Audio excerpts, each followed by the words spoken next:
Please like and share the video and subscribe to our channel. A Scandal in Bohemia, by Arthur Conan Doyle. To Sherlock Holmes, she is always the woman. I have seldom heard him mention her under any other name. In his eyes she eclipses and predominates the whole of her sex. It was not that he felt any emotion akin to love for Irene Adler. All emotions, and that one particularly, were abhorrent to his cold, precise but admirably balanced mind. He was, I take it, the most perfect reasoning and observing machine that the world has seen, but as a lover he would have placed himself in a false position.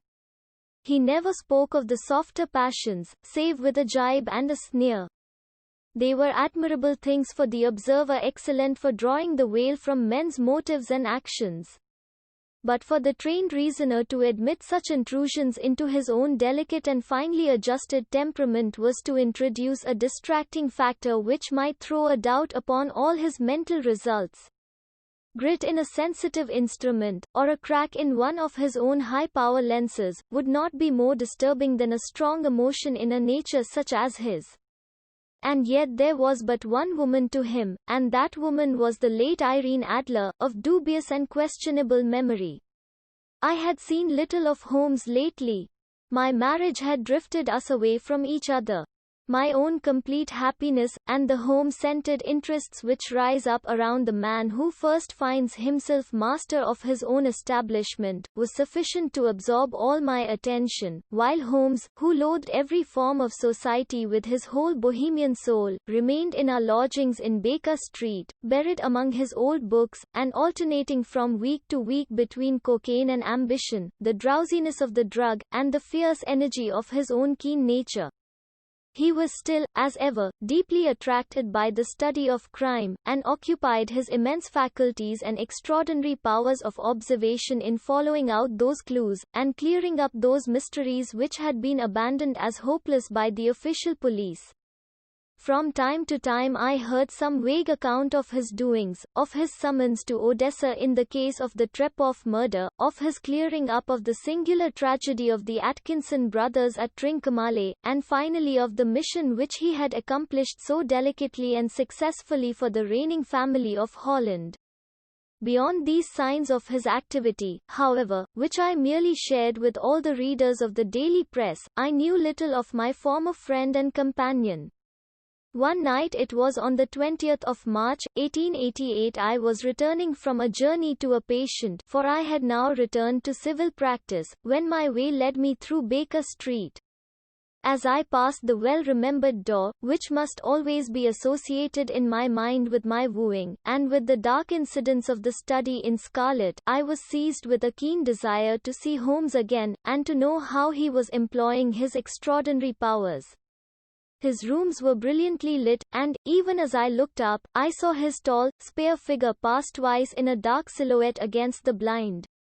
He was pacing the room swiftly, eagerly, with his head sunk upon his chest and his hands clasped behind him. To me, who knew his every mood and habit, his attitude and manner told their own story. He was at work again.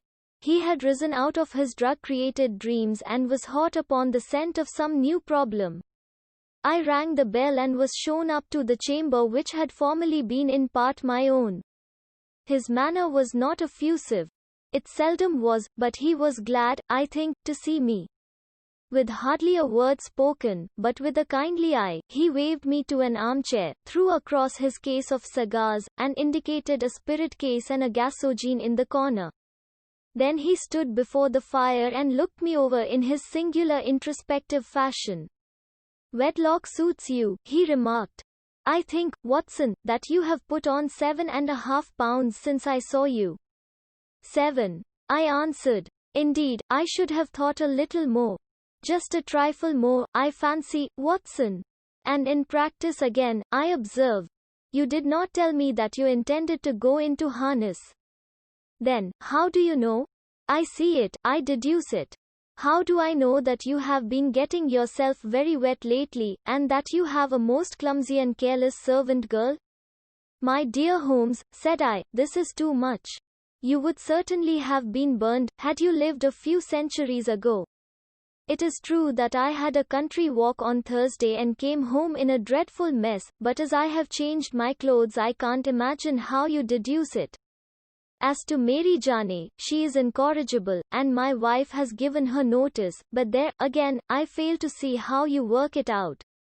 He chuckled to himself and rubbed his long, nervous hands together. It is simplicity itself, said he. My eyes tell me that on the inside of your left shoe, just where the firelight strikes it, the leather is scored by 6 almost parallel cuts. Obviously they have been caused by someone who has very carelessly scraped round the edges of the sole in order to remove crusted mud from it. Hence, you see, my double deduction that you had been out in vile weather, and that you had a particularly malignant boot-slitting specimen of the London slavey. As to your practice, if a gentleman walks into my rooms smelling of iodoform, with a black mark of nitrate of silver upon his right forefinger, and a bulge on the right side of his top hat to show where he has secreted his stethoscope, I must be dull, indeed, if I do not pronounce him to be an active member of the medical profession. I could not help laughing at the ease with which he explained his process of deduction. When I hear you give your reasons, I remarked, the thing always appears to me to be so ridiculously simple that I could easily do it myself, though at each successive instance of your reasoning I am baffled until you explain your process. And yet I believe that my eyes are as good as yours. Quite so, he answered, lighting a cigarette, and throwing himself down into an armchair. You see, but you do not observe. The distinction is clear. For example, you have frequently seen the steps which lead up from the hall to this room. Frequently. How often? Well, some hundreds of times. Then how many are there? How many? I don't know. Quite so. You have not observed. And yet you have seen. That is just my point. Now, I know that there are 17 steps, because I have both seen and observed.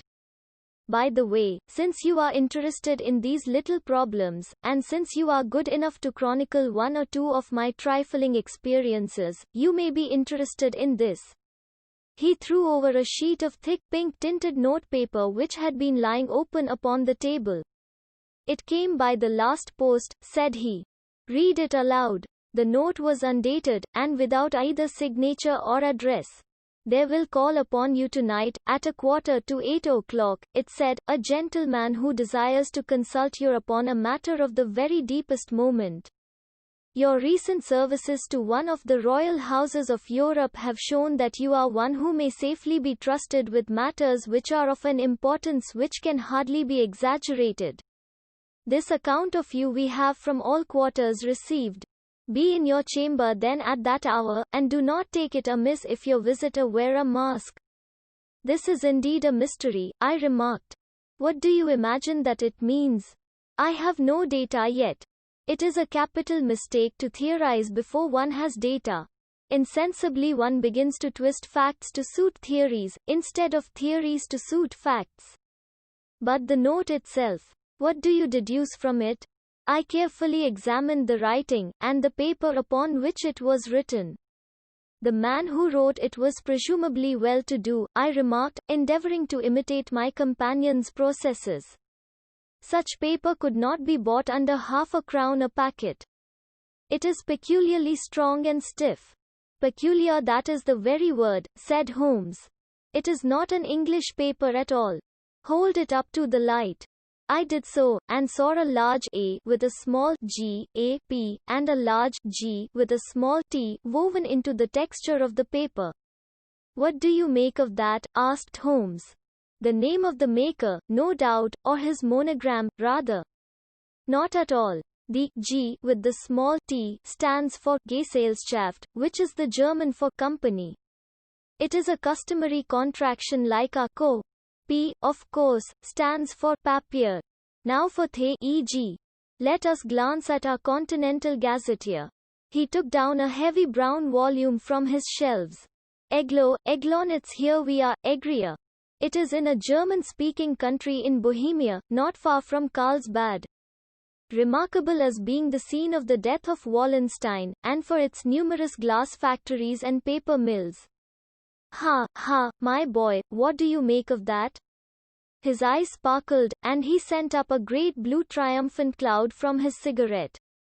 The paper was made in Bohemia, I said. Precisely. And the man who wrote the note is a German. Do you know the peculiar construction of the sentence, this account of you we have from all quarters received? A Frenchman or Russian could not have written that. It is the German who is so uncourteous to his verbs. It only remains, therefore, to discover what is wanted by this German who writes upon Bohemian paper and prefers wearing a mask to showing his face. And here he comes, if I am not mistaken, to resolve all our doubts. As he spoke there was the sharp sound of horses' hoofs and grating wheels against the curb, followed by a sharp pull at the bell. Holmes whistled. A pair, by the sound, said he. Yes, he continued, glancing out of the window. A nice little brougham and a pair of beauties. 150 guineas apiece. There's money in this case, Watson, if there is nothing else. I think that I had better go, Holmes. Not a bit, doctor. Stay where you are. I am lost without my Boswell. And this promises to be interesting. It would be a pity to miss it. But your client, never mind him. I may want your help, and so may he. Here he comes. Sit down in that armchair, doctor, and give us your best attention. A slow and heavy step, which had been heard upon the stairs and in the passage, paused immediately outside the door. Then there was a loud and authoritative tap. Come in, said Holmes. A man entered who could hardly have been less than 6 feet 6 inches in height, with the chest and limbs of a Hercules. His dress was rich with a richness which would, in England, be looked upon as akin to bad taste. Heavy bands of astrakhan were slashed across the sleeves and fronts of his double-breasted coat, while the deep blue cloak which was thrown over his shoulders was lined with flame-colored silk and secured at the neck with a brooch which consisted of a single flaming beryl. Boots which extended halfway up his calves, and which were trimmed at the tops with rich brown fur, completed the impression of barbaric opulence which was suggested by his whole appearance. He carried a broad-brimmed hat in his hand, while he wore across the upper part of his face, extending down past the cheekbones, a black vizard mask, which he had apparently adjusted that very moment, for his hand was still raised to it as he entered. From the lower part of the face he appeared to be a man of strong character, with a thick, hanging lip, and a long, straight chin suggestive of resolution pushed to the length of obstinacy. You had my note, he asked with a deep harsh voice and a strongly marked German accent. I told you that I would call. He looked from one to the other of us, as if uncertain which to address. Pray take a seat, said Holmes. This is my friend and colleague, Dr. Watson, who is occasionally good enough to help me in my cases. Whom have I the honor to address? You may address me as the Count von Kramm, a Bohemian nobleman. I understand that this gentleman, your friend, is a man of honor and discretion, whom I may trust with a matter of the most extreme importance. If not, I should much prefer to communicate with you alone.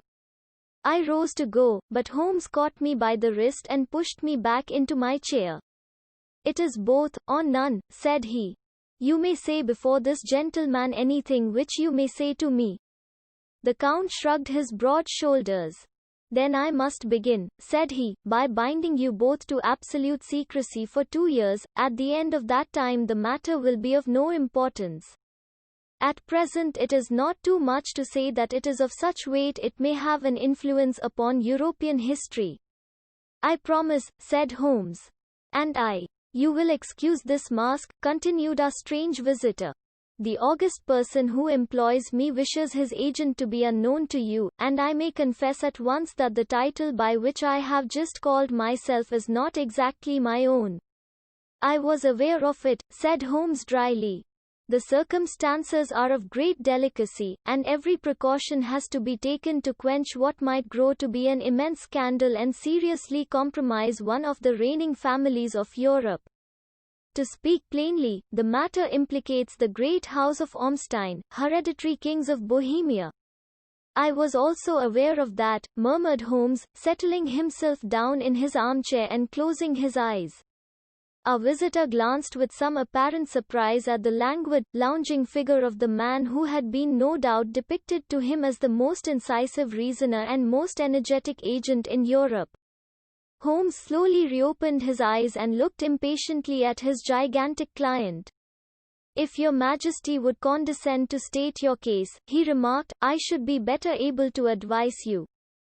The man sprang from his chair and paced up and down the room in uncontrollable agitation. Then, with a gesture of desperation, he tore the mask from his face and hurled it upon the ground. "You are right," he cried, "I am the king. Why should I attempt to conceal it?" "Why, indeed," murmured Holmes.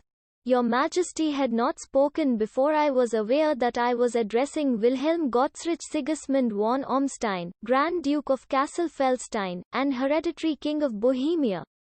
"But you can understand," said our strange visitor, sitting down once more and passing his hand over his high white forehead, "you can understand that I am not accustomed to doing such business in my own person. Yet the matter was so delicate that I could not confide it to an agent without putting myself in his power. I have come incognito from Prague for the purpose of consulting you." "Then, pray consult," said Holmes, shutting his eyes once more. "The facts are briefly these. Some 5 years ago, during a lengthy visit to Warsaw, I made the acquaintance of the well-known adventuress, Irene Adler. The name is no doubt familiar to you. Kindly look her up in my index, doctor," murmured Holmes without opening his eyes.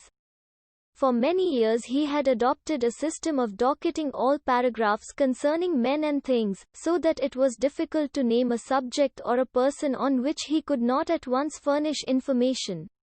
In this case I found her biography sandwiched in between that of a Hebrew rabbi and that of a staff commander who had written a monograph upon the deep-sea fishes. "Let me see," said Holmes. Born in New Jersey in the year 1858. Contralto La Scala Prima donna Imperial Opera of Warsaw yes. Retired from operatic stage Living in London quite so. Your Majesty, as I understand, became entangled with this young person, wrote her some compromising letters, and is now desirous of getting those letters back." "Precisely so. But how? Was there a secret marriage?" "None. No legal papers or certificates?" "None." "Then I fail to follow your Majesty. If this young person should produce her letters for blackmailing or other purposes, how is she to prove their authenticity?" "There is the writing." Pooh. Forgery. My private note paper. Stolen. My own seal. Imitated. My photograph. Bought. We were both in the photograph. Oh, dear. That is very bad. Your Majesty has indeed committed an indiscretion. I was mad insane. You have compromised yourself seriously. I was only Crown Prince then. I was young. I am but 30 now. It must be recovered. We have tried and failed. Your Majesty must pay. It must be bought. She will not sell. Stolen, then. 5 attempts have been made. Twice burglars in my pay ransacked her house. Once we diverted her luggage when she traveled. Twice she has been waylaid. There has been no result. No sign of it? Absolutely none. Holmes laughed. "It is quite a pretty little problem," said he. "But a very serious one to me," returned the king reproachfully.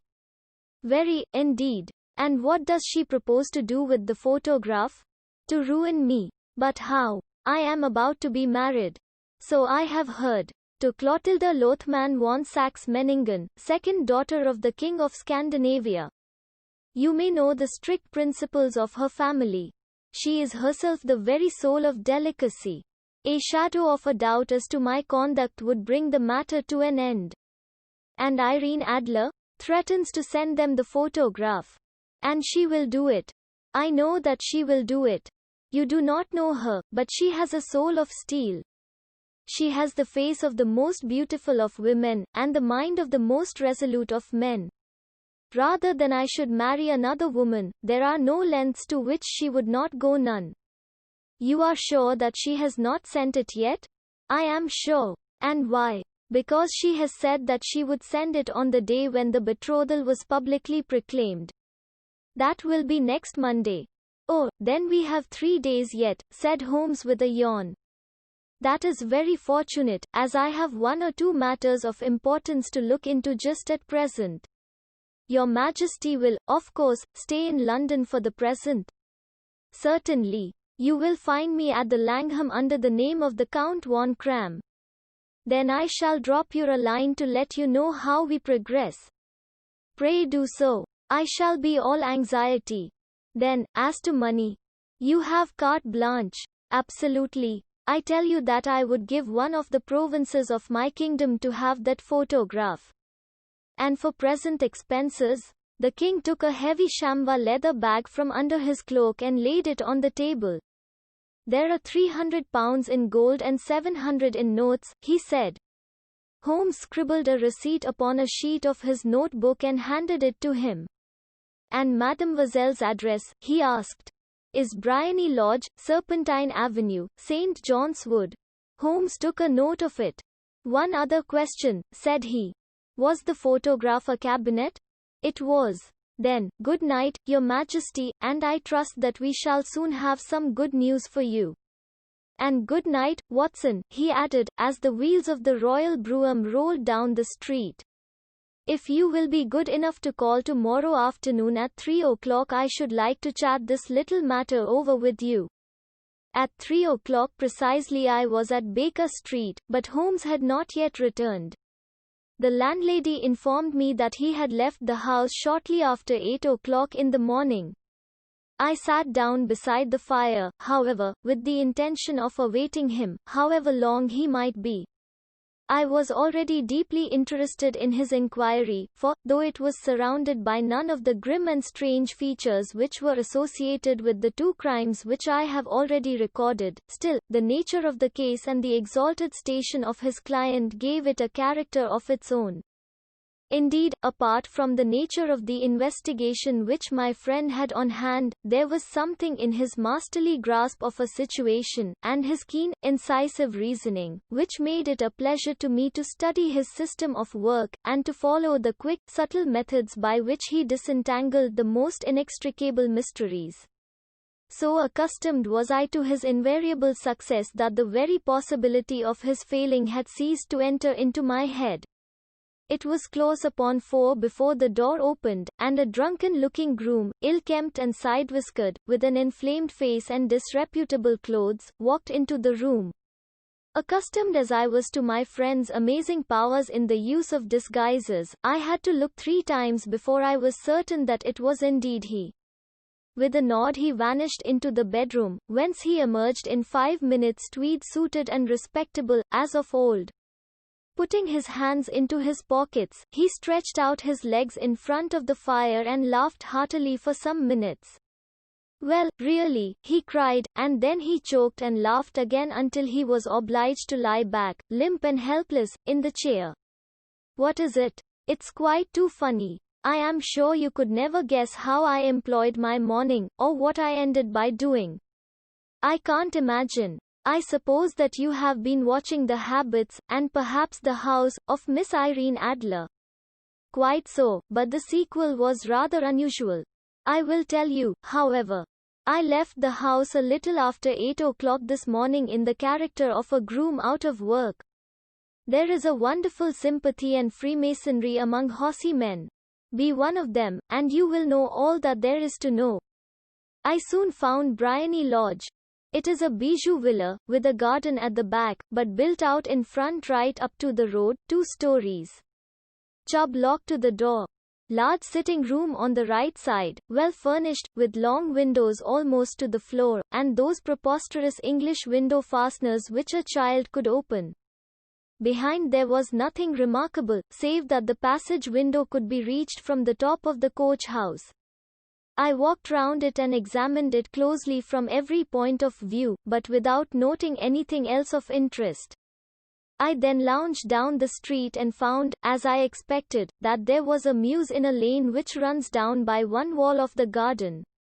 I lent the ostlers a hand in rubbing down their horses, and received in exchange tuppence, a glass of half and half, 2 fills of shag tobacco, and as much information as I could desire about Miss Adler, to say nothing of half a dozen other people in the neighborhood in whom I was not in the least interested, but whose biographies I was compelled to listen to. And what of Irene Adler? I asked. Oh, she has turned all the men's heads down in that part. She is the daintiest thing under a bonnet on this planet. So say the Serpentine Mews, to a man. She lives quietly, sings at concerts, drives out at 5 every day, and returns at 7 sharp for dinner. Seldom goes out at other times, except when she sings. Has only one male visitor, but a good deal of him. He is dark, handsome, and dashing, never calls less than once a day, and often twice. He is a Mr. Godfrey Norton, of the Inner Temple. See the advantages of a cabman as a confidant. They had driven him home a dozen times from Serpentine Mews, and knew all about him. When I had listened to all they had to tell, I began to walk up and down near Briony Lodge once more, and to think over my plan of campaign. This Godfrey Norton was evidently an important factor in the matter. He was a lawyer. That sounded ominous. What was the relation between them, and what the object of his repeated visits? Was she his client, his friend, or his mistress? If the former, she had probably transferred the photograph to his keeping. If the latter, it was less likely. On the issue of this question depended whether I should continue my work at Briony Lodge, or turn my attention to the gentlemen's chambers in the temple. It was a delicate point, and it widened the field of my inquiry. I fear that I bore you with these details, but I have to let you see my little difficulties, if you are to understand the situation. I am following you closely, I answered. I was still balancing the matter in my mind when a hansom cab drove up to Briony Lodge, and a gentleman sprang out. He was a remarkably handsome man, dark, aquiline, and moustached, evidently the man of whom I had heard. He appeared to be in a great hurry, shouted to the cabman to wait, and brushed past the maid who opened the door with the air of a man who was thoroughly at home. He was in the house about half an hour, and I could catch glimpses of him in the windows of the sitting room, pacing up and down, talking excitedly, and waving his arms. Of her I could see nothing. Presently he emerged, looking even more flurried than before. As he stepped up to the cab, he pulled a gold watch from his pocket and looked at it earnestly. Drive like the devil, he shouted, first to Gross and Hankey's in Regent Street, and then to the Church of St. Monica in the Edgware Road. Half a guinea if you do it in 20 minutes. Away they went, and I was just wondering whether I should not do well to follow them when up the lane came a neat little landau, the coachman with his coat only half buttoned, and his tie under his ear, while all the tags of his harness were sticking out of the buckles. It hadn't pulled up before she shot out of the hall door and into it. I only caught a glimpse of her at the moment, but she was a lovely woman, with a face that a man might die for. The Church of St. Monica, John, she cried, and half a sovereign if you reach it in 20 minutes. This was quite too good to lose, Watson.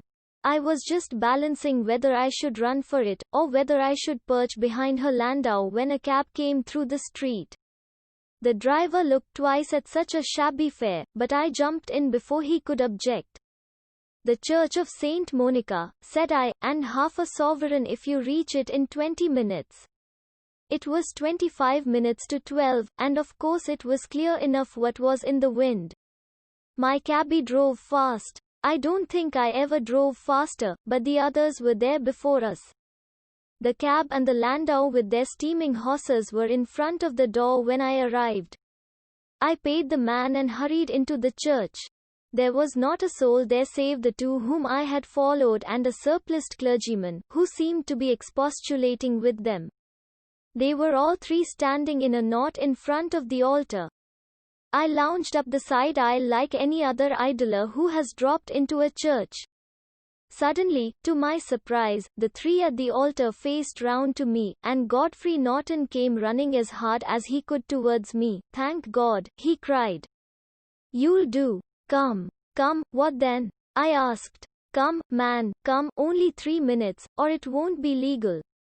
I was half dragged up to the altar, and before I knew where I was I found myself mumbling responses which were whispered in my ear, and vouching for things of which I knew nothing, and generally assisting in the secure tying up of Irene Adler, spinster, to Godfrey Norton, bachelor.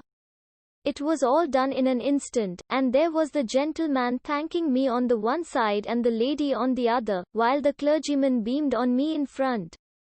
It was the most preposterous position in which I ever found myself in my life, and it was the thought of it that started me laughing just now. It seems that there had been some informality about their license, that the clergyman absolutely refused to marry them without a witness of some sort, and that my lucky appearance saved the bridegroom from having to sally out into the streets in search of a best man. The bride gave me a sovereign, and I mean to wear it on my watch chain in memory of the occasion. "This is a very unexpected turn of affairs," said I, "and what then?" Well, I found my plans very seriously menaced. It looked as if the pair might take an immediate departure, and so necessitate very prompt and energetic measures on my part. At the church door, however, they separated, he driving back to the temple, and she to her own house. "I shall drive out in the park at 5 as usual," she said as she left him. I heard no more. They drove away in different directions, and I went off to make my own arrangements. "Which are?" "Some cold beef and a glass of beer," he answered, ringing the bell. "I have been too busy to think of food, and I am likely to be busier still this evening. By the way, Doctor, I shall want your cooperation." "I shall be delighted. You don't mind breaking the law?" "Not in the least." "Nor running a chance of arrest?" "Not in a good cause." "Oh, the cause is excellent. Then I am your man. I was sure that I might rely on you. But what is it you wish?" "When Mrs. Turner has brought in the tray I will make it clear to you." "Now," he said as he turned hungrily on the simple fare that our landlady had provided, "I must discuss it while I eat, for I have not much time. It is nearly 5 now. In 2 hours we must be on the scene of action. Miss Irene, or Madam, rather, returns from her drive at 7. We must be at Briony Lodge to meet her." "And what then?" "You must leave that to me. I have already arranged what is to occur. There is only one point on which I must insist. You must not interfere, come what may. You understand? I am to be neutral? To do nothing whatever. There will probably be some small unpleasantness. Do not join in it. It will end in my being conveyed into the house. 4 or 5 minutes afterwards the sitting room window will open. You are to station yourself close to that open window. Yes. You are to watch me, for I will be visible to you. Yes. And when I raise my hand so you will throw into the room what I give you to throw, and will, at the same time, raise the cry of fire. You quite follow me?" "Entirely. It is nothing very formidable," he said, taking a long cigar-shaped roll from his pocket. "It is an ordinary plumber's smoke rocket, fitted with a cap at either end to make it self-lighting. Your task is confined to that. When you raise your cry of fire, it will be taken up by quite a number of people. You may then walk to the end of the street, and I will rejoin you in 10 minutes. I hope that I have made myself clear. I am to remain neutral, to get near the window, to watch you, and at the signal to throw in this object, then to raise the cry of fire, and to wait you at the corner of the street." "Precisely. Then you may entirely rely on me." "That is excellent. I think, perhaps, it is almost time that I prepare for the new role I have to play." He disappeared into his bedroom and returned in a few minutes in the character of an amiable and simple-minded nonconformist clergyman. His broad black hat, his baggy trousers, his white tie, his sympathetic smile, and general look of peering and benevolent curiosity was such as Mr. John Hare alone could have equalled. It was not merely that Holmes changed his costume. His expression, his manner, his very soul seemed to vary with every fresh part that he assumed. The stage lost a fine actor, even as science lost an acute reasoner, when he became a specialist in crime. It was 6:15 when we left Baker Street, and it still wanted 10 minutes to the hour when we found ourselves in Serpentine Avenue.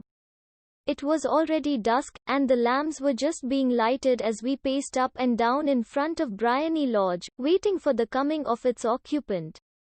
The house was just such as I had pictured it from Sherlock Holmes' succinct description, but the locality appeared to be less private than I expected.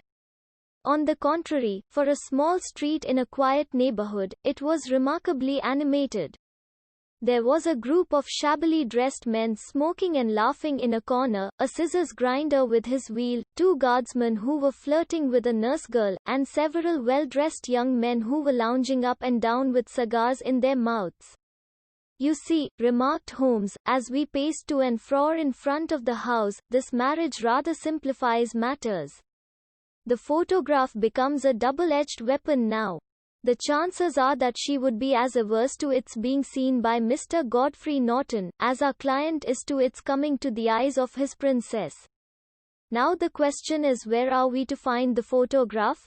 Where, indeed? It is most unlikely that she carries it about with her. It is cabinet size, too large for easy concealment about a woman's dress.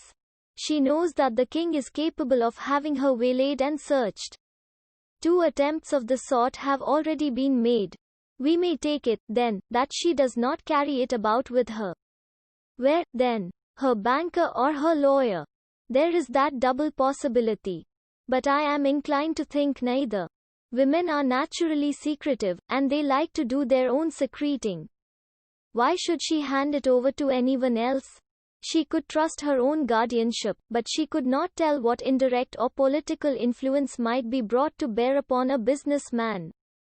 Besides, remember that she had resolved to use it within a few days. It must be where she can lay her hands upon it. It must be in her own house. But it has twice been burgled. Pshaw! They did not know how to look. But how will you look? I will not look. What then? I will get her to show me. But she will refuse. She will not be able to. But I hear the rumble of wheels. It is her carriage. Now carry out my orders to the letter. As he spoke, the gleam of the side lights of a carriage came round the curve of the avenue.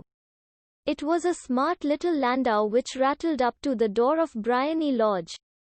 As it pulled up, one of the loafing men at the corner dashed forward to open the door in the hope of earning a copper, but was elbowed away by another loafer, who had rushed up with the same intention. A fierce quarrel broke out, which was increased by the 2 guardsmen, who took sides with one of the loungers, and by the scissors grinder, who was equally hot upon the other side. A blow was struck, and in an instant the lady, who had stepped from her carriage, was the center of a little knot of flushed and struggling men, who struck savagely at each other with their fists and sticks. Holmes dashed into the crowd to protect the lady, but just as he reached her he gave a cry and dropped to the ground, with the blood running freely down his face. At his fall the guardsmen took to their heels in one direction and the loungers in the other, while a number of better-dressed people, who had watched the scuffle without taking part in it, crowded in to help the lady and to attend to the injured man.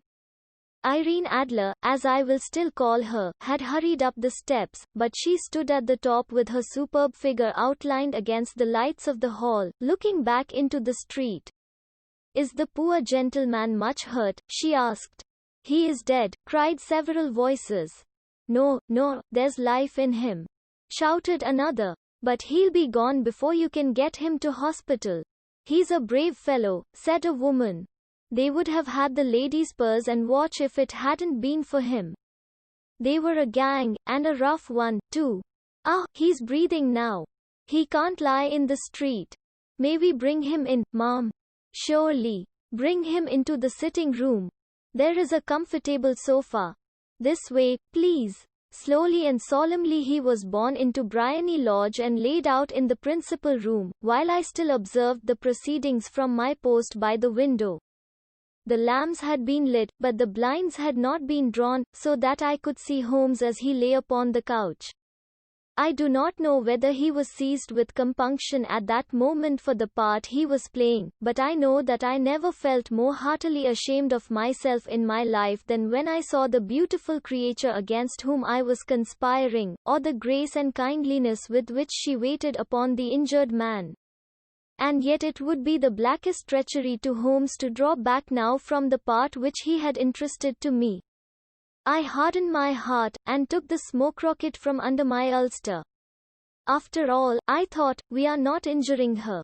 We are but preventing her from injuring another. Holmes had sat up upon the couch, and I saw him motion like a man who is in need of air.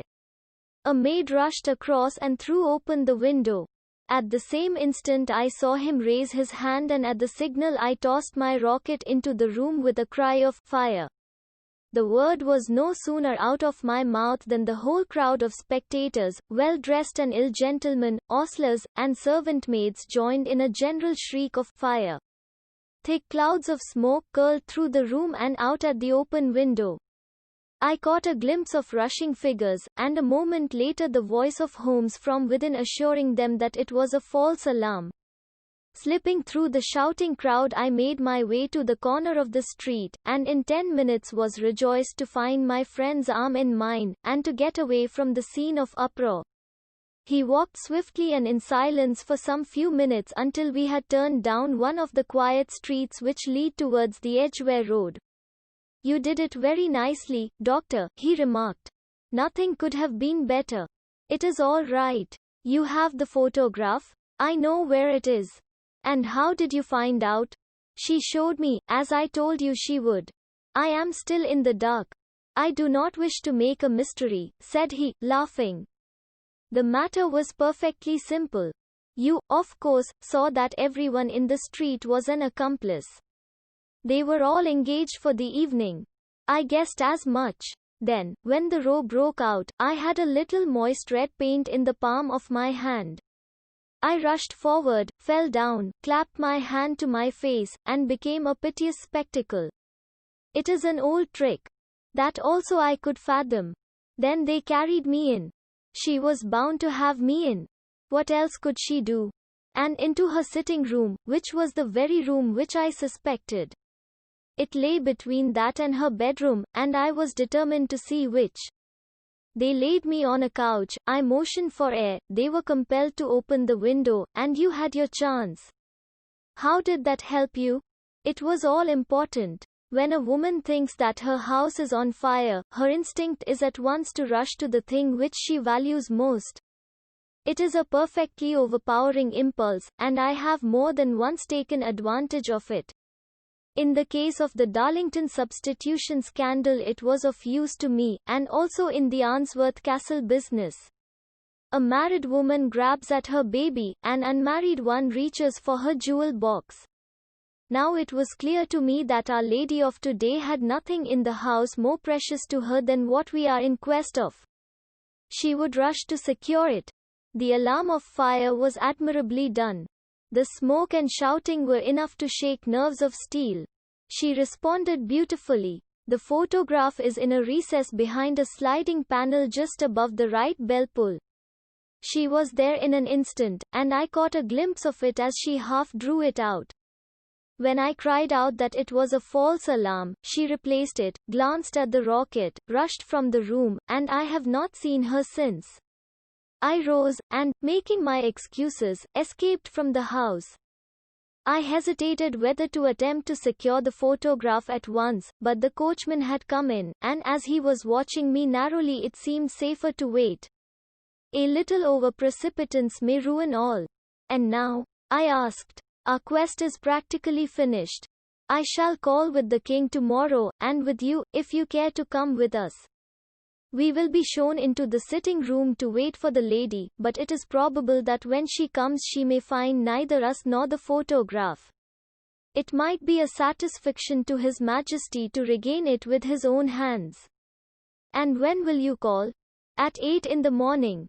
She will not be up, so that we shall have a clear field. Besides, we must be prompt, for this marriage may mean a complete change in her life and habits. I must wire to the king without delay. We had reached Baker Street and had stopped at the door.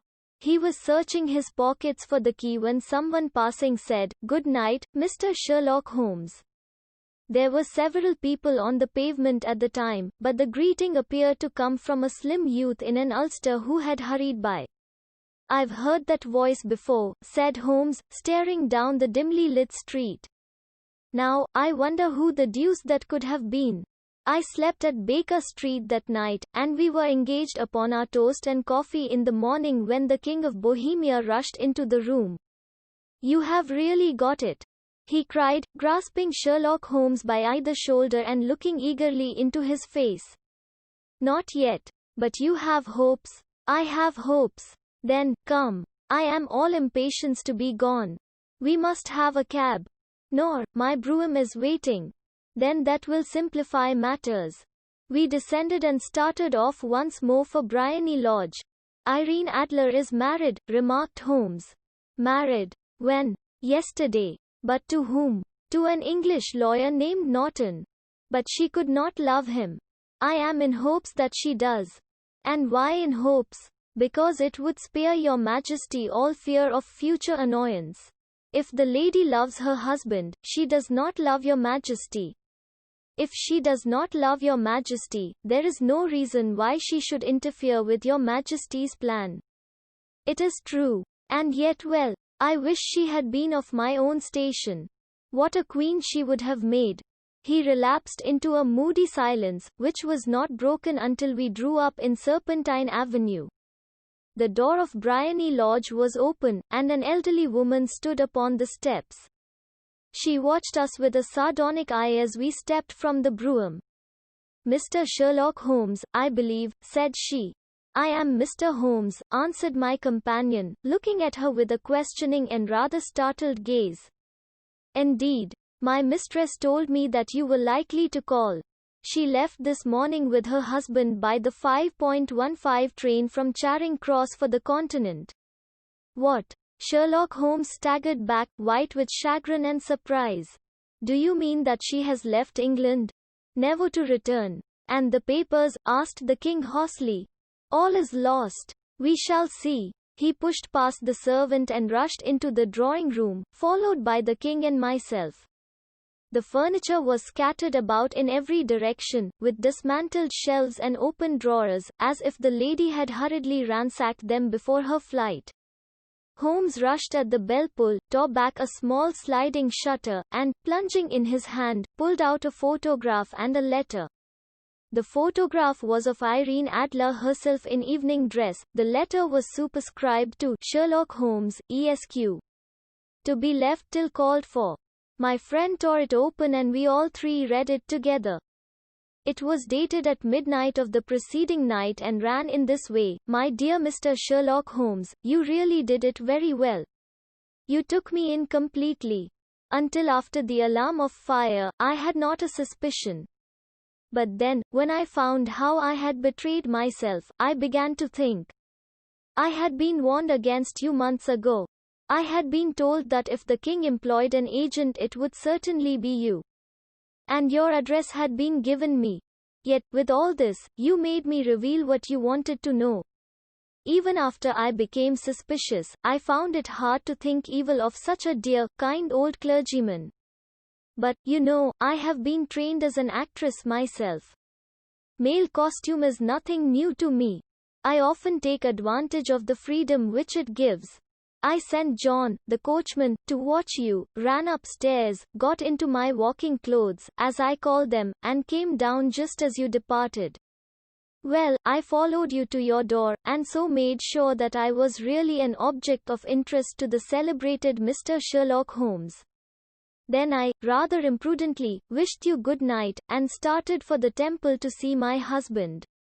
We both thought the best resource was flight, when pursued by so formidable an antagonist, so you will find the nest empty when you call tomorrow.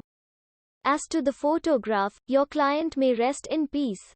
I love and am loved by a better man than he. The king may do what he will without hindrance from one whom he has cruelly wronged. I keep it only to safeguard myself, and to preserve a weapon which will always secure me from any steps which he might take in the future. I leave a photograph which he might care to possess, and I remain, dear Mr. Sherlock Holmes, very truly yours, Irene Norton, née Adler. What a woman, oh, what a woman, cried the King of Bohemia, when we had all three read this epistle. Did I not tell you how quick and resolute she was? Would she not have made an admirable queen? Is it not a pity that she was not on my level? From what I have seen of the lady, she seems indeed to be on a very different level to your Majesty, said Holmes coldly. I am sorry that I have not been able to bring your Majesty's business to a more successful conclusion. On the contrary, my dear sir, cried the king, nothing could be more successful. I know that her word is inviolate. The photograph is now as safe as if it were in the fire. I am glad to hear your Majesty say so. I am immensely indebted to you. Pray tell me in what way I can reward you. This ring. He slipped an emerald snake ring from his finger and held it out upon the palm of his hand. Your Majesty has something which I should value even more highly, said Holmes. You have but to name it. This photograph. The king stared at him in amazement. Irene's photograph, he cried.